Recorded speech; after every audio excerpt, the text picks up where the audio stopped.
Bazı kitaplar sadece okunmaz, seni değiştirir, düşüncelerini yeniden şekillendirir.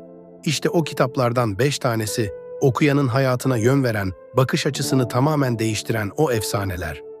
Birinci Simyacı, Paulo Coelho hayallerini kovalamaktan asla vazgeçme diyen bir roman. Her sayfası kendi yolculuğunu hatırlatıyor. İkinci Küçük Prens, Antoine de Saint-Exupéry. Çocuk kitabı gibi görünür ama aslında hayatı anlamanın en sade yoludur. 3. Sapiens, Yuval Noah Harari. İnsanın nasıl bugünkü haline geldiğini sorgulatan, zihni sarsan bir yolculuk. 4. Hayvan Çiftliği, George Orwell. Güç, adalet ve özgürlüğü sorgulatan bir klasik her döneme ışık tutar. 5. 1984, George Orwell. Gerçekle yalanın birbirine karıştığı bir dünya. Seni düşündürür, belki de ürkütür. Ve belki de bu kitaplardan biri, senin hayatına yön verecek olan.